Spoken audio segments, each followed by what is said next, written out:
he's going to want to bring out. build up the devil and not the Yeah. angel, so that, because he's a dangerous person who likes to do brutal things, and he wants her to be his wife, I think. Yeah.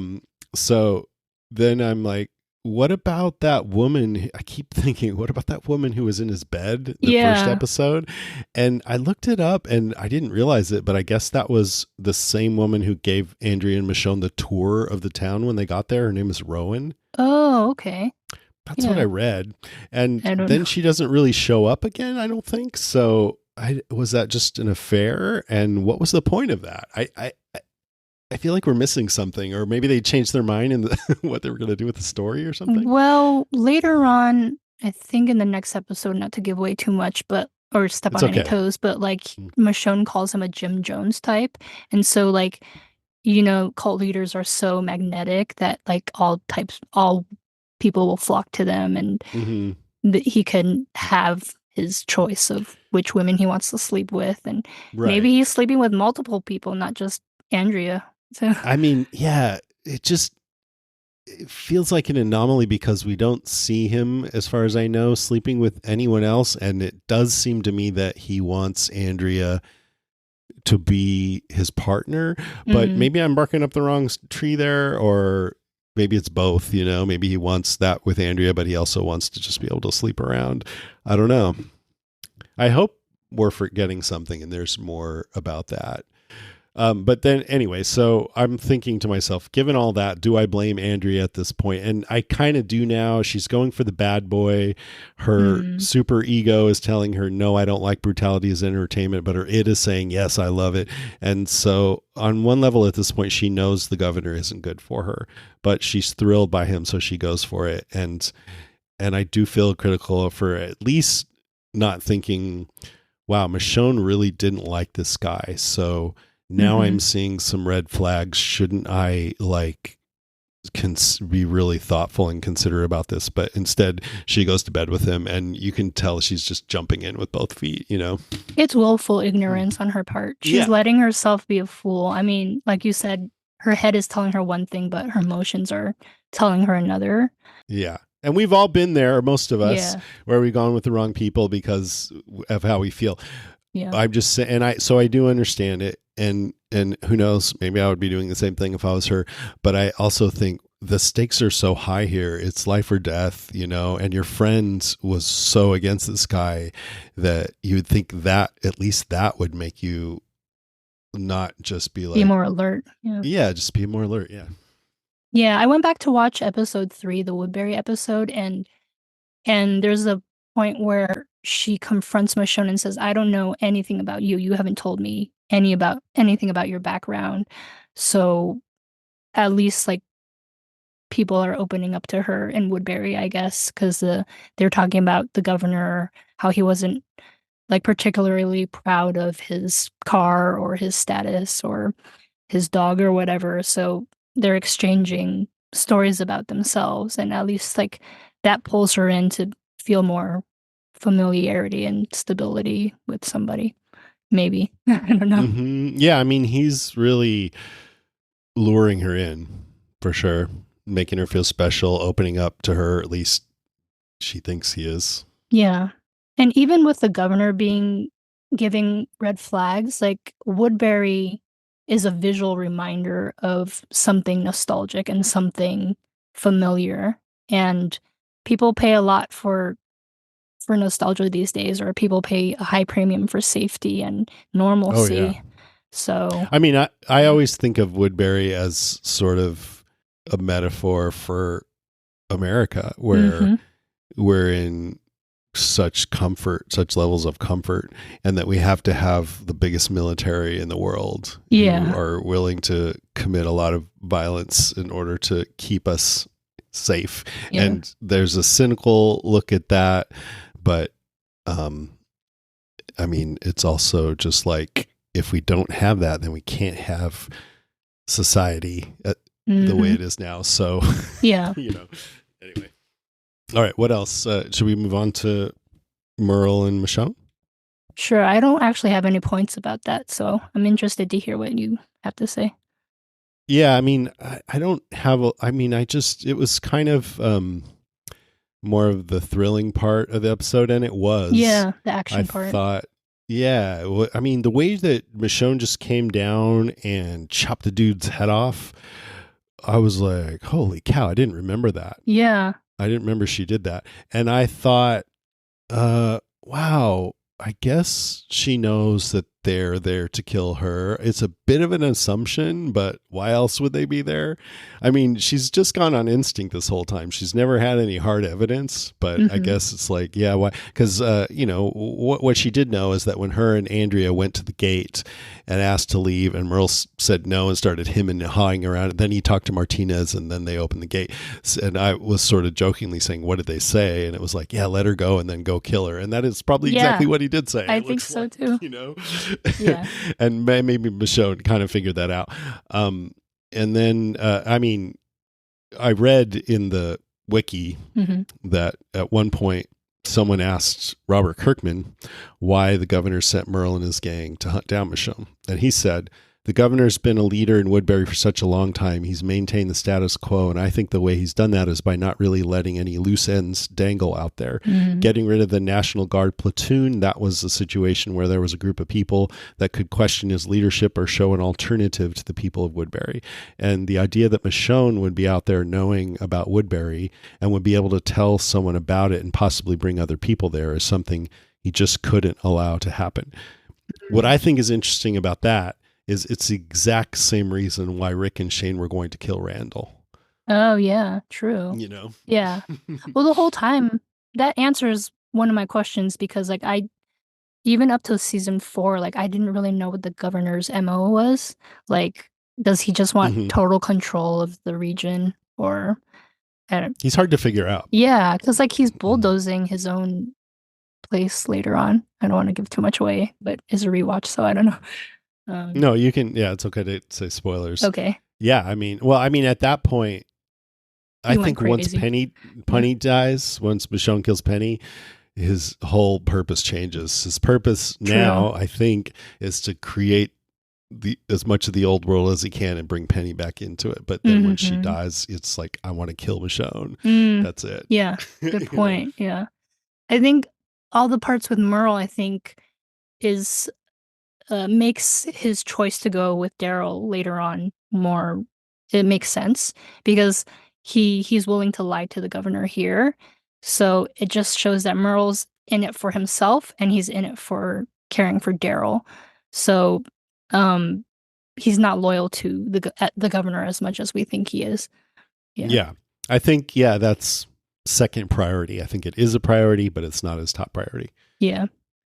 Yeah. Uh, I think it's interesting that Merle said they're close to the red zone. And I think red zone just means an area with a lot of walkers. And I think the Hmm. prison and our people are right in the middle of the red zone because that's where Yeah. Michonne goes and finds the prison. I think it was really funny to see how he dealt with this young guy, Neil Gargiulio, Or who's Julio. all freaking out. He's like, "Yeah, what's your name, Gargiulio? I'll just call you Neil." Yeah, I love that part. And he said, I want you to succeed. I do, but if you keep announcing to the world that you're pissing your pants, I'm going to have to smash your teeth in." Yeah. There's nobody It's that delivers lines quite like Michael Rooker. Yeah. and then when Gargiulio won't lie for him and Merle kills him, uh, I was like, yeah, you're dumb, Gargiulio, but at least Merle had the courtesy to pronounce his name at least once before he killed him. But Yeah. that's the worst thing we've seen Merle do, I feel like. Yeah. That's pretty bad. I mean, he killed a guy who was about to murder somebody else with him, Michonne, but still, he murdered someone right there. Yeah. So then they run into Glenn and Maggie, and I love that when Merle laid his gun down, Glenn did not, Hmm. But it's which like makes sense. you had two guns trained on a one-armed guy, and still he captured both of you. I think it's because Glenn's hesitated because this is Daryl's brother, and Merle was asking about Daryl from the outset. Well, also the last time Glenn saw Merle, he was on the roof waving his gun around, threatening everyone. Yeah, so wouldn't that compel Glenn to like shoot on sight? I don't know. It's Glenn, he's a Yeah, nice guy. Maggie should have taken him out. I But mean, anyway, what I wondered, because Merle says, "Hey, is my brother alive?" Yes, he is. All right, you take me to him. I'll forgive everything that happened in Atlanta. Like, I think there's a chance he was sincere. truthful about that. Yeah. And Glenn says, "We'll go tell Daryl to meet you here." And that's when Merle rushes them. And at first I was like, Mm, why did he do that? But then I'm like, well, maybe he just thought, I can't trust Glenn to do that. If I let him go, I may never see Daryl. yeah. So then maybe Glenn would have been better off to just take Merle to Daryl. But then, Yeah. yeah, he grabs Maggie, brings him to Woodbury, and tells, the governor that, hey, I have friends of Andrea here, and from the looks of it, they got to be set up pretty good. I'll find out where. And another time, I just don't quite understand why Merle thought the governor would care about this, and the governor does care. And why is it that he wants to make sure Andrea's people don't come in and try to pull her away, or does he want to like kill them all so they won't do that, or does he want to assimilate them? Or I just don't quite understand why he would want to capture Andrea's friends. Maybe once we see future episodes it'll make more sense. I think he immediately thinks leverage. Like, this is Yeah. leverage for me to manipulate Andrea further, or it's a bargaining chip, so that he can have, like I said before, total dominance of the area. Yeah. Yeah, just wants more control. So Yeah. but to keep them there against their will like that, to kidnap them, is so hostile. And it's like, if you've presented yourself as an enemy like that right off the bat, then it seems like you might have a little less, I don't know, it's, you know what I mean, like you're, Retaliation. Like, he didn't. Yeah. you're taking an adversarial stance when maybe you didn't need to. I don't know. But he did that with the uh, military. He killed them right away. yeah, well, So, there, yeah. I don't know.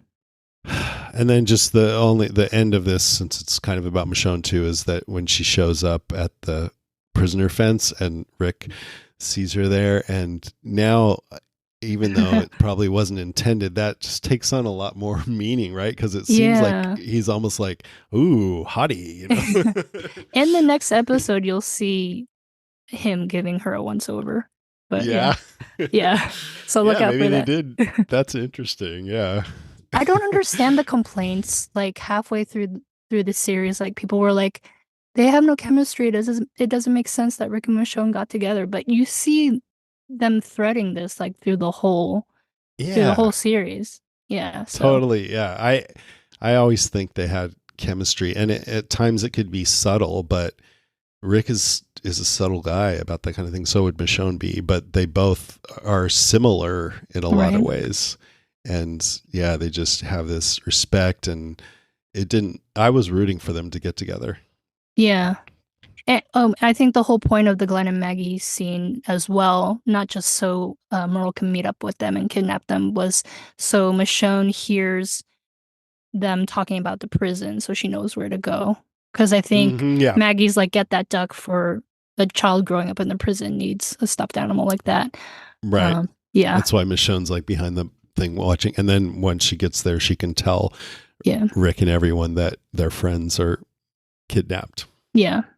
So, um, do they ever reference Michonne showing up at the gates with the powdered formula in The Ones Who Live? I could have sworn they talked I about think it. there might have been some reference later on. Yeah, I don't remember for sure. Okay, I know that they talked about the baking soda and spearmint, like Rick going to get Hmm. toothpaste for her in season 6, but I wasn't sure if they also talked about her showing up at the gates. Yeah, I think they did mention that. But like the first time I saw you, something about Mm. formula, something like that. Yeah. Oh yeah, yeah, yeah.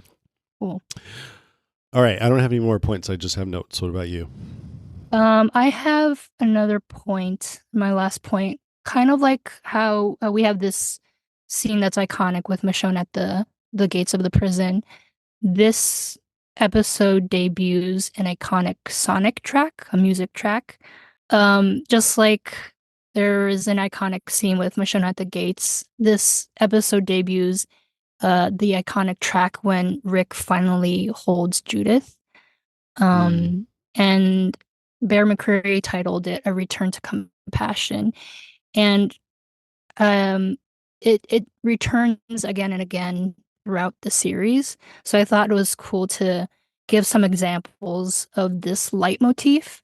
Love it. And yeah, if you want to play the clip, the A First one. Return to Compassion clip, the first one, yeah. Yeah, Yeah. that makes because I loved Bear McCreary's work on Battlestar Galactica. He did the score for that. It was so good, and I was like expecting big things for him when they announced him for Walking Dead, and I thought he was good, but I think I've underappreciated him because now I'm realizing one of the great things about The Walking Dead is the emotional moments, and I think Yeah, his music adds a lot to that. a It lot. helps just push you over the edge and get those tears going. Yeah, that's what a leitmotif does. A light Yeah. means to guide somebody's emotions or to Mm. guide and a leitmotif is like a recurring melodic figure or a permutation of that melody, and it changes slightly each time, depending on the context. It's arranged differently, or it's played with different instruments, or it has a different rhythm. But every time it shows up, it's like a powerful sonic cue or like a shorthand to put the audience like immediately into a specific emotional space or to think about like a certain character or idea. So the second example I have where it comes a lot, but I only have a few examples, is in season 5 when the group finally gets to the gates of Alexandria. And you'll recall that um, Rick's eyes are like stern, his face is stern at first, and then he hears Here's kids. kids playing, and then Mhm. so his eyes like kind of relax, and he's like, oh, maybe there is hope here. And I also included a bit of dialogue between him and Michonne at the start of this clip, just to show like this is what the music is trying to say through its musical notes. Yeah. Cool. Here we go. I know it's hard. After it's kept you warm and fed, alive. But the fight, it turns on you.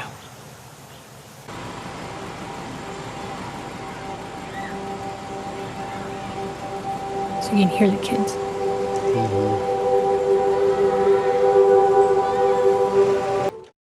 And it's a similar thing. It's about like, hey, there's little kids involved here. That this is you got to get it together because you got to take care of these kids, and it's hope for the future.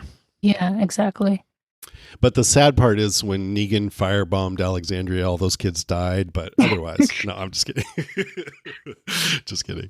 Maybe. We're gonna talk about Dead City later. You can um yeah, so like a lot of the characters have their own themes. Some examples are like Carl has his own theme that's played on a toy piano or like a glockenspiel to make it sound innocent. And it plays again during that flashback when he dispatches Lori for the last time, well, in the boiler room.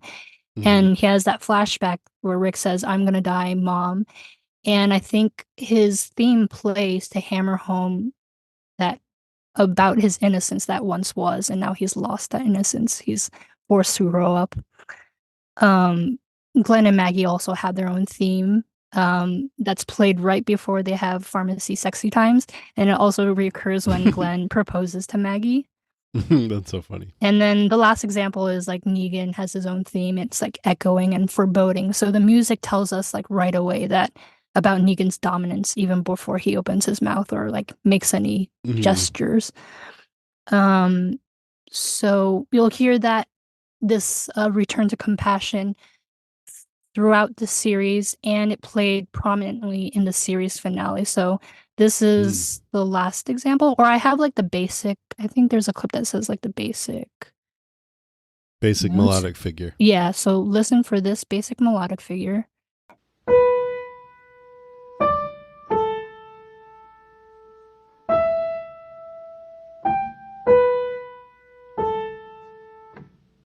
Okay, so now we're gonna hear that all throughout the series finale in the last few moments, the last scene of the series finale. They play this a lot. That basic melodic figure, wasn't that what we just heard? Yeah. Okay. Yeah, and you'll I mean in the first two examples. Yeah. So maybe that was repetitive. Sorry. No, I just want to make sure I understand what you're going for here. Yeah. Okay, so this is from the finale. Yeah, and there's 4 different segments. It's a little long. I apologize. It's like 2 minutes long, but the initial clip was 8 minutes. So you'll hear a clapboard between the segments, just me clipping everything. But these are how that basic melodic figure has been used in the series finale. Nice. Okay, here goes.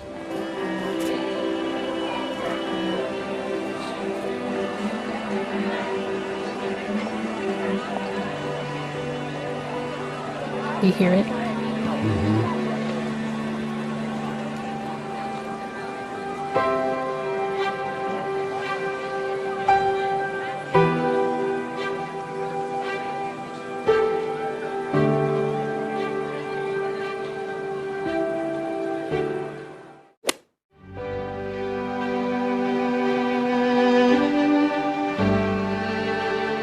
It's when Daryl and Carol are talking to each other on the bench. Mm-hmm. Kind of saying goodbye. Yeah.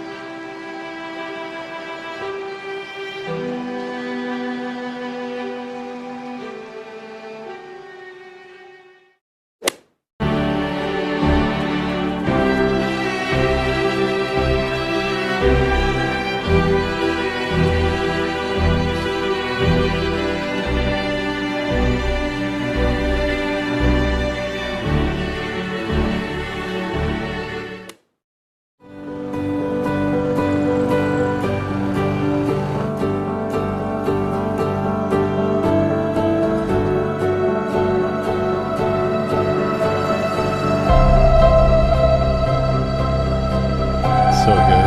Yeah. Oh, I love this one. It's when Daryl's driving off.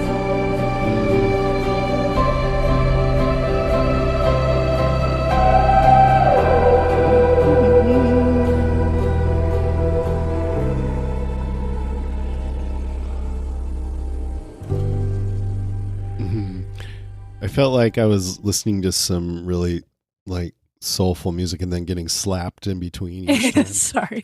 It was actually a golf hit.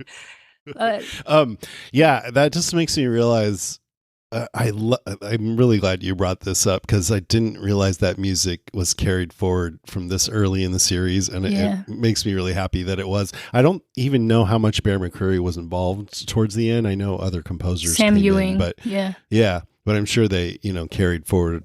Oh, clearly they did carry forward a lot of the themes and everything, but it just makes me realize how much of a sucker I am for this because I know that's one of the reasons why I love the finale so much was the music was so used so well in it.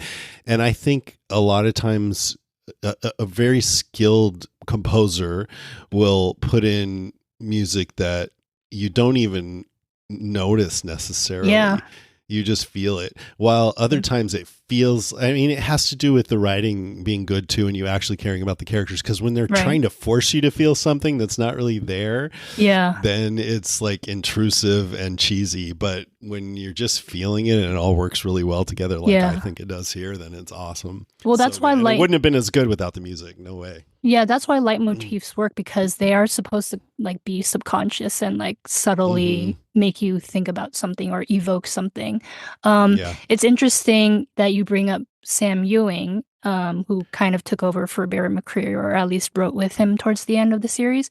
Because, sorry, I have one last example that that's great. Sam Ewing incorporated some of this into the main titles for The Ones Who Live.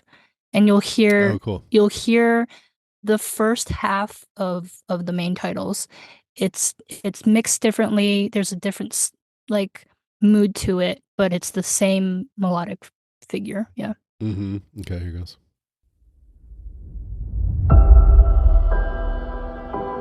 Right there.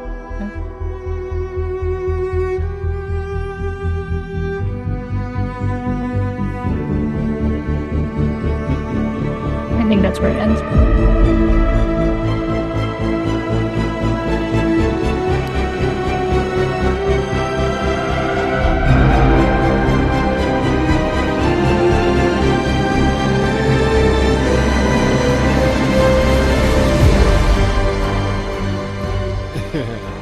It's good because they figure out a way to make it not, because it's very versatile, Mm-hmm. because it can be like comforting, but you don't want the main title of The Ones Who Live to be too comforting, but you do want it to be evocative of, hey, these are two people that we care about.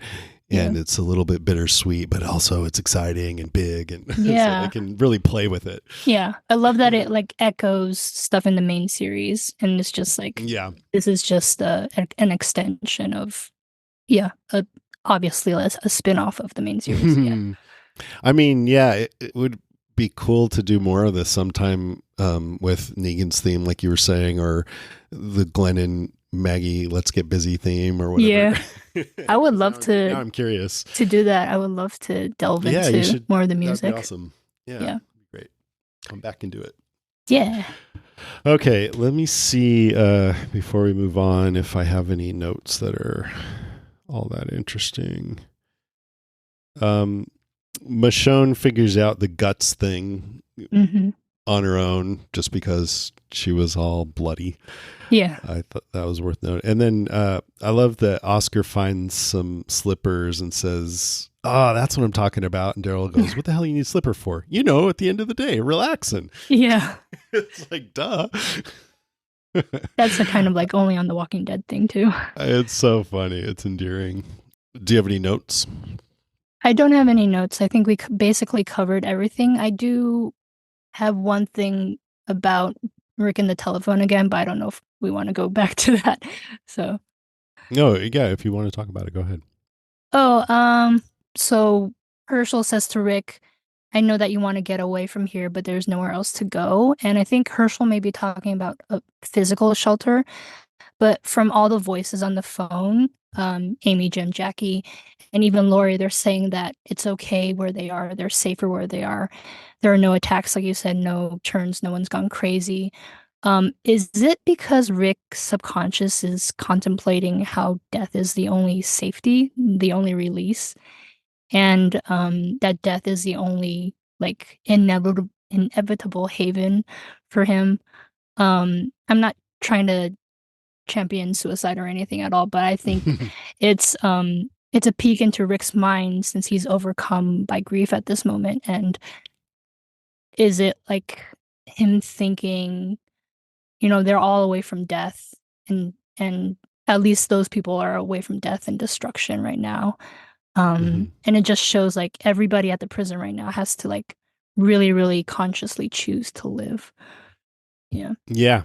I mean, I was thinking they're saying it's safe here, and it's like they're talking to him from the afterlife. So I do think there's at least a little bit of that in there.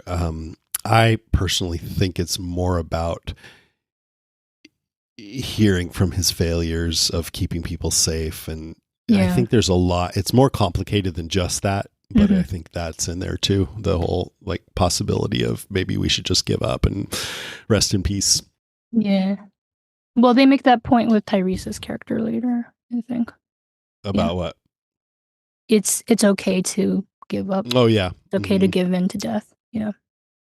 Yeah. When Lizzie and Mika tell him that. Yeah. Ghost Lizzie and Mika. And then just like, I'm not listening to you. You're crazy. Yeah. All right. Only on The Walking Dead? Yeah. Let's do it. Only on The Walking Dead is a young couple's beautiful day dashed by a one-armed man with a machete for a hand. I hope so. Only on The Walking Dead would someone tell the story of their mom having gotten drunk and burned herself to death as a way to comfort a 10-year-old. Oh, I didn't even think about that. That's, yeah. And then true. The obvious one, only on The Walking Dead does Michonne have a large body of resources, pun intended, to write a bitergram. Yeah. That reminded me of the White Walkers arranging corpses in a spiral on Game of Thrones. Yeah. Yeah. Infected news.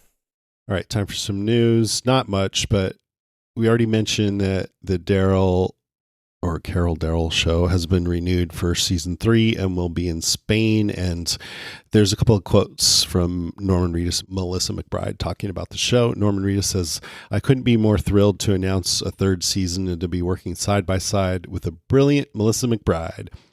Season 2 is some of my favorite storytelling of this series. Watching Melissa shine along with our brilliant cast and crew has been one of my fondest memories playing this character. I hope you enjoyed as much as we did making it, and we can't wait to keep the story going."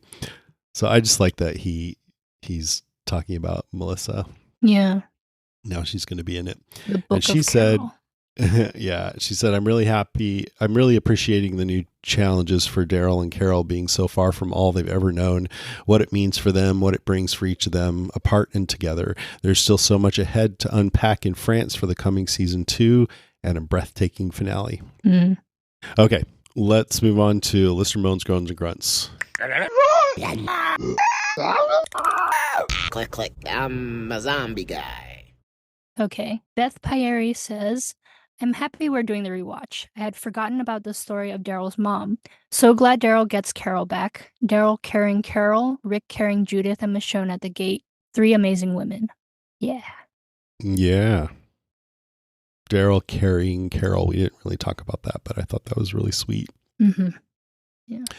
Jacob Decker says, "In the comics, Rick with the magical phone is great. I'm glad they threw that into the show. But with this episode, it's stale with Andrea banging the governor, and his character just was blah to me. He was terrible with his southern drawl. Wish they would have made him a crazy rapist like the book for Conviction." I don't know what that means, like an HBO show. Like the comic book. Yeah. Yeah, he was like so much more intense and just outwardly crazy in the comic. And honestly, that's horrible. Who would want that? But there is part of me that wished he was a little bit more like that in the show too. Mm-hmm. Yeah. Cam from Perth says, "Hey guys, I started the rewatch with you and then just kept going because I have zero self-control. But I do listen to your rewatch pod every week. And I learned something today and gasped out loud. A walker ate Lori?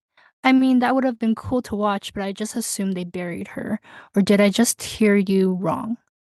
Yeah, the walker did eat Lori, right? Yeah, Oh. it was easy to miss. Like we said, it was weird. And we didn't see the walker eat Lori. All we saw was Rick going, presumably looking for Lori's dead body, and all he found was a walker with a fat stomach. And Yeah. he started to cut into the stomach. So from all that, it seems like the walker ate Lori. And I think I remember reading in interviews Nicotero talking about that too.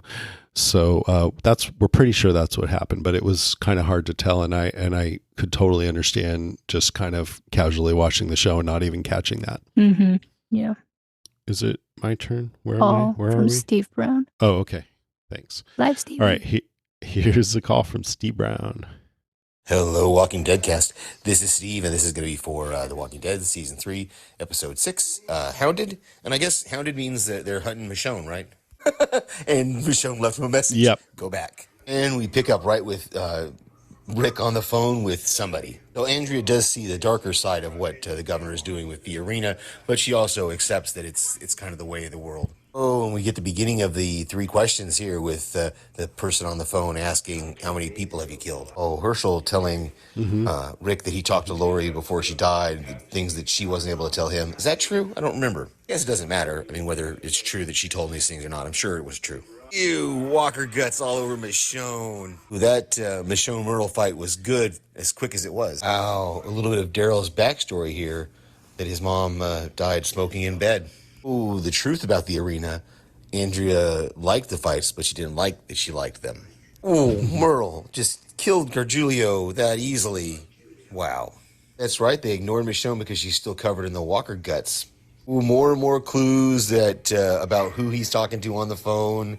Of course, I guess we are spoiler here that he's talking to ghosts, but wow, more and more clues that the woman knows his name. All the things, little things like they're not dead, they don't have walls, but they're away. The governor and Andrea flirting over whiskey. Michonne is watching Maggie and Glenn as they're loading the vehicle. I don't remember what happens here. Is this where Merle finds them? This is where Merle has found them. Of course, Glenn doesn't just Merle. Oh, but he's shooting at him now, and because I don't remember how this turns out. Well, he's got Maggie hostage, though. That's not good. Okay, so Glenn gets in the car to drive, and they show us the fact that the formalin stuff was left on the ground there. Got it. Merle's going to have them take him back to the governor, right? Oh, and Daryl spots Carol's knife in this walker, so he knows she's alive, or suspects it anyway. Oh, and now Rick realizes he's been talking to ghosts on the phone. Merle almost got caught in your lie. Where's the head? Where's the sword? But you're going to distract him with Glenn and Maggie. Oh, I'm glad I didn't end my recording, because there's Carol alive. Oh, and we have Rick's first glimpse of Michonne. On to next week. Nice. I love he's still moved by all this. Yeah. Listening to Steve's message made me just realize too something that it hit me back when I first saw this episode, but didn't this time. But I remembered is it just felt like a Twilight Zone episode, and I think that's one reason why I liked it. It was something kind of different for The Walking Dead. And also, I don't know why I thought of this, but one thing I forgot to mention, one of the callers is Amy, and that's Emma Bell came back to do the voice for it. And I had a panel with her in Boston, and it was one of my favorite panels. It felt like we were friends, like we'd known each other for a long time. And I always love when that happens. Sometimes it's the opposite. Yeah. But it was really cool. And so I looked back and saw that I had published that as an episode. It was I think it was 152, but I'll put a link in the show notes if anybody's curious of hearing that panel. Yeah. Really fun. We talked a lot about, she was in the Dallas reboot at the time. So we talked about that. I remember no one was lining up to ask questions. So I just started asking her about other things that I cared about. Yeah. But yeah, sometimes those are the most surprising, like pleasantly surprising that, I had a good time. A cool guest. All right. All Is right. it my turn? Yeah, I think it's your turn. Okay. Shauna Sullivan says, not my favorite episode. However, it is a pivotal episode for TWD. Daryl carries Carol out of her prison cell, and moments later, Rick happens upon Michonne outside the prison fences. A reunion and an introduction to begin the remaining trajectory of these post-apocalyptic love stories. Yay! Mm-hmm. Love this rewatch coverage. Thank you, Jason, Lucy, and Gus, for taking us back. You're welcome. It sounds like she's calling Daryl and Carol one of the post-apocalyptic love stories, and I think that's totally valid. It's platonic love, but still. Yeah, I'm doing that. I think it's the best platonic love relationship on TV, but yeah. Of any TV ever. Well, I don't watch a lot of TV, but yeah. It's damn good. Yeah. I can't disagree. Chantel Schmale says, hey guys, I really enjoyed the conversation you all had about Michonne and her behavior at Woodbury. While I understand how at that point some people could see Andrea's side of things, here's why I immediately trusted Michonne's read on the governor and the town. As she told Andrea, her gut is what had gotten them that far. Michonne had her eye on the prize, survival. Andrea had her eye on the pleasure, the sexy man, good food, and a soft bed. The governor knew exactly the type of woman Andrea was. Horny, savior complex ridden, mildly ego-driven, with a chip on her shoulder. And he exploited that. We will see more of that exploitation in the future when he does things like emotionally manipulating her by massaging her ego and telling her that her leadership is what the people of Woodbury need in their moment of fear. Michonne saw Andrea just as clearly as the governor did. That's why her behavior was so blatant, mildly aggressive, and almost over the top. She was acting out to try to make Andrea see reason and come back from the brink so they could save themselves by getting the hell out of there. I will admit that I wasn't in love with the depiction of Michonne at first. The weird accent and stunted cadence when she spoke was a turnoff. It was almost as though they originally wanted her to be the opposite of the elegant, well-spoken character she became by season's end. I will always hate the way she sounded as she laid out her plan to go to the coast and find a boat. She sounded so simple and uneducated. I'm so happy they corrected that in future episodes. That said, I really just want to reiterate that her behavior in Woodbury was the way it was in an attempt to wake Andrea up from her stupor. Thanks, Chantel.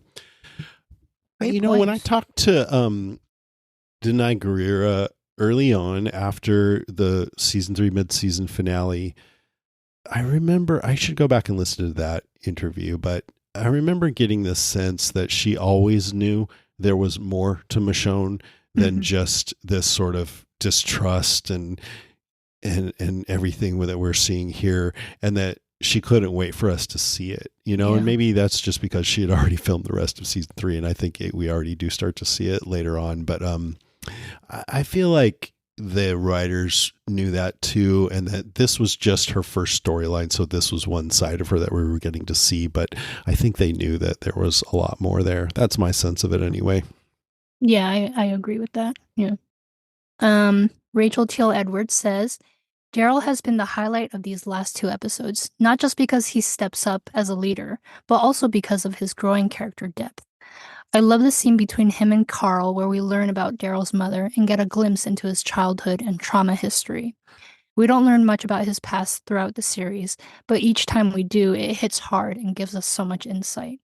He treats Carl like an adult in the moment, and not in a patronizing way like others have. It's a tragic and beautiful bonding moment. We also get our first big heartwarming Daryl Carol reunion moment, which is something I'll keep track of for fun because I can think of at least 5 big reunions for them on the top of my head. They never get old. Sounds like they will continue into the Daryl show too. Jason, I was so excited to hear that it's coming to Netflix soon. I think I exclaimed aloud in the grocery store. I haven't watched it, which I know is questionable behavior, but I got married, bought a house, and got a new job last year, so please don't judge me.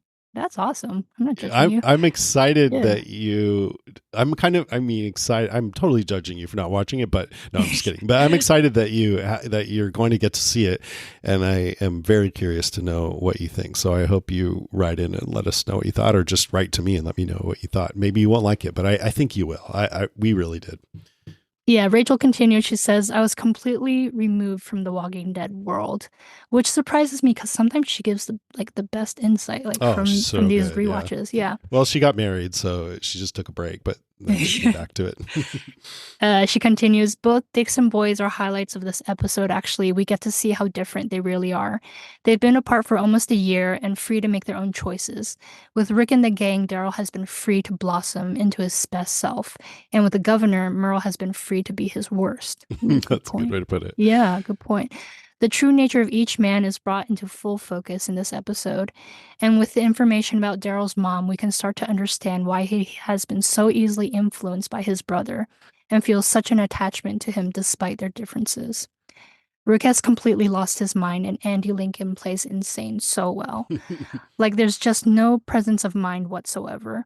The look in his eyes changes completely. It makes me nervous when he meets Judith because, yes, he somehow showered and cleaned up, but he's so far from being stable. I can't remember how he comes back to reality, so I'm looking forward to watching it unfold. But finally, Rick lays eyes on Michonne, and the epic love story begins. The scene between Andrea and the girl who sucks with a bow is so cringe, it makes me ill. What's the female version of dick swinging? The governor shows his hand and tells Andrea how much he loves fighting the fight, and how alive it makes him feel. No red flags waving for Andrea, though. Instead, it's a turn on. She can probably relate, though. She loves killing walkers. It seems to give her a rush. And honestly, she's clean and safe, with whiskey in her hand and a buzz going, and a beautiful summer day, with a tall, handsome man who probably smells really good. I forgive her in this moment. Yeah, spot on. Yeah. All right. So before we wrap, I wanted to ask Karen a little bit about what it was like to watch the 2 panels, the Dead City and Daryl Carroll panel at San Diego Comic-Con, which happened last week. So which one was first and which one was second? The first one was Dead City. And which show are you more into? I know You're that more you into hate Dead City, right? I know that you hate Dead City, but I don't hate it. It's okay. I only watched it very much like I used to watch a lot of TV, which is halfway paying attention, or even if I was fully paying attention, I didn't get a lot of it because I wasn't podcasting on it. But I felt like it was pretty good and well done, and I just don't like revisiting Negan and Maggie and that dynamic because I feel like it's been done to death. And I did hate that they are trying to retcon it so that Negan actually didn't mean it, or he felt like he had to act like a bad guy, but he would go back behind the curtain and fret about it. Come on. Yeah. That's such bullshit. That's so totally that part valid. of it does kind of make me hate it, because it's like that's the core of it, trying to change what he really is. And I don't like that part. And I feel like my speculation is that Jeffrey Dean Morgan really wanted to do that because he wants Negan to be such a good guy. I think that's totally valid.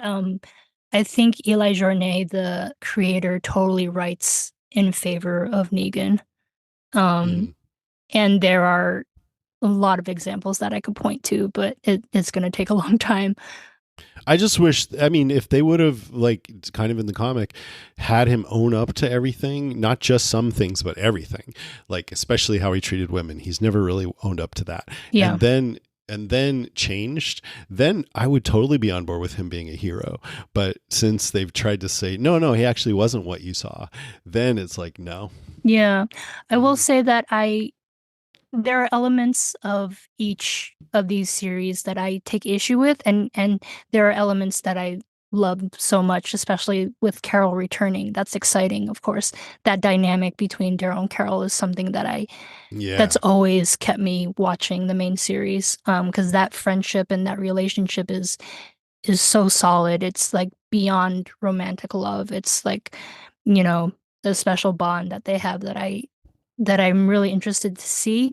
But like I told you, I kind of got turned off once they revealed that there's a season 3, because it feels like AMC is just giving Norman Reedus like license to just travel Europe and do whatever he wants. And somebody asked during that panel, like, are there any plans for Daryl to reunite with anybody else from the main group? And they kind of waffled, and I don't think they were waffling because they were hiding a secret. I think they're like, no, there's no plans. So I'm like, then why? To me, I feel like, it's just not in Walking Dead's DNA to have an end point in mind, except for the ones who live, which really did and was good for it. But otherwise, I just think they're like, let's have some fun with this scenario. But hopefully at some point they'll be like, okay, it's time to start wrapping it up now. So now we do need to think about whether Daryl will meet with somebody else. They're just not at that stage yet. That's my optimistic view of it, Yeah. But they will get there. And I do think that the Daryl Dixon show has like the best production, like, especially because you have French, vistas and like all the views there that make it so different from an American production. I will say, like, Dead City interests me because I have such a love for New York City.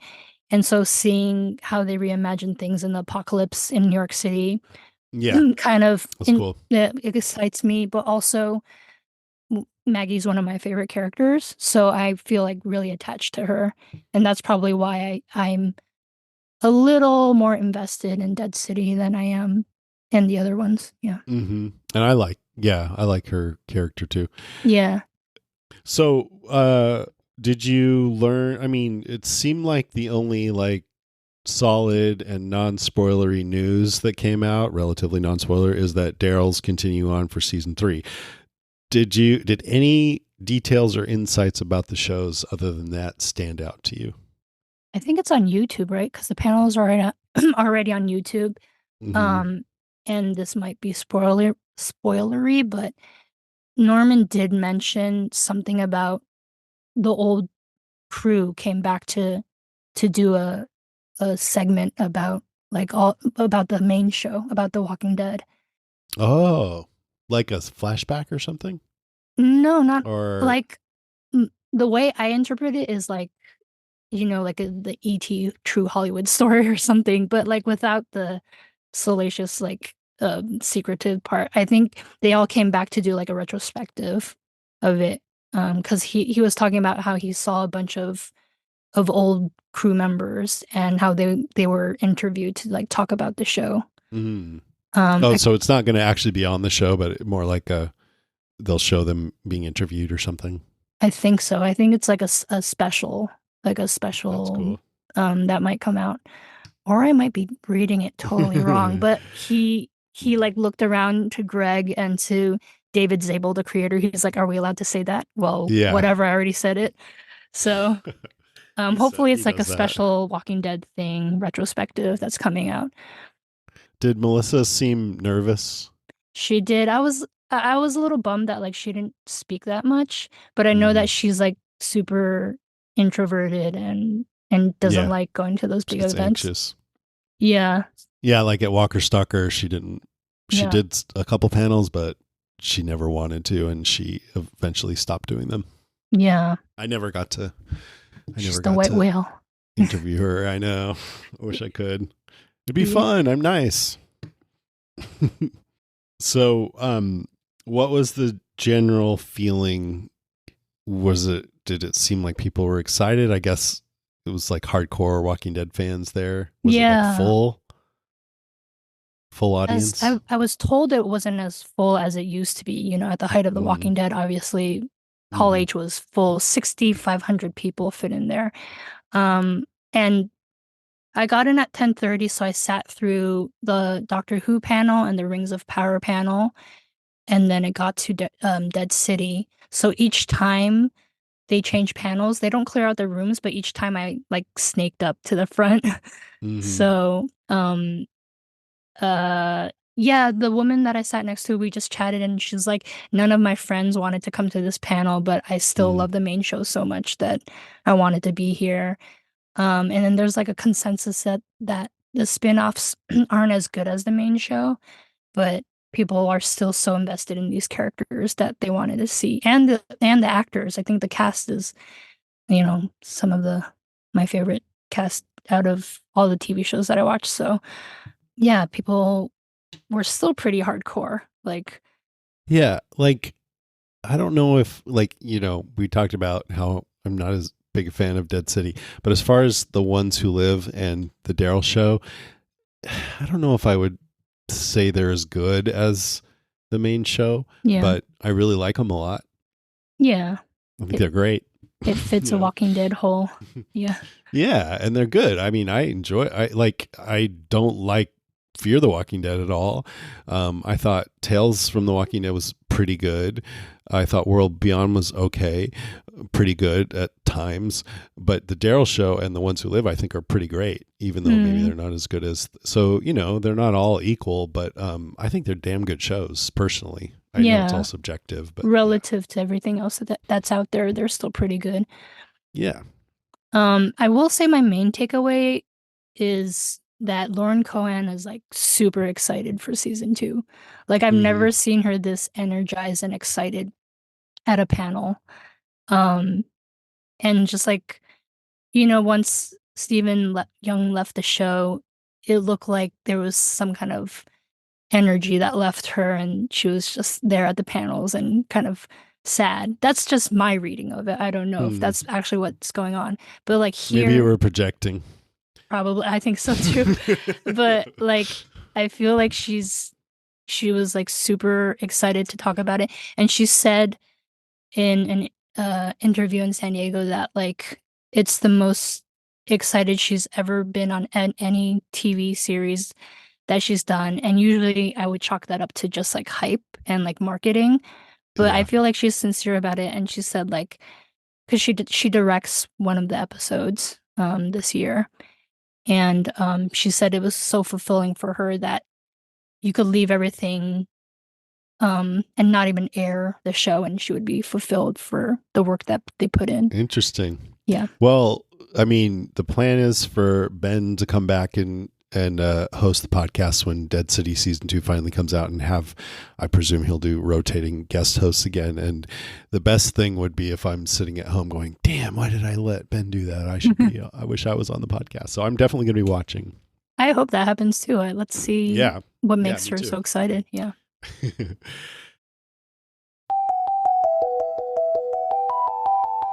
All right. That is our show, episode 592. Thanks so much for listening, everyone. Thanks, Karen. That was awesome. Enjoyed it. Thanks so much for having me. Glad you brought the music too. That was really cool. But everything else. Yeah, that was fun. Next episode is The Walking Dead Season 3, Episode 7, When the Dead Come Knocking, which is a great title. If you want to write in or leave us a voice message about it, you can find all of our contact information at podcastica.com. And while you're there, of course, please check out our other podcasts. What else should we talk about? The Wrapping Up Dragon Cast covering House of the Dragon. There's one more episode left on that. I know they've been having a really great time with it. I think by the time you hear this, that will have already aired, actually. So Nice.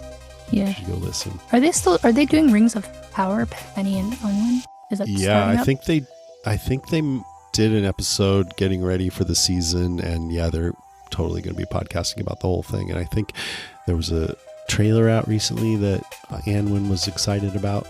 So yeah, 'Cause that's coming up soon. I met Bear McCreary and got one of his vinyls for Rings of Power. Yeah. Nice. Yeah. Yeah, that's some good music in that show too. So this episode is made possible by Patreon supporters like Nick Baraniak, who've pledged their support at patreon.com/Jason Kabassi. So thanks so much, Nick, and everyone else who does that.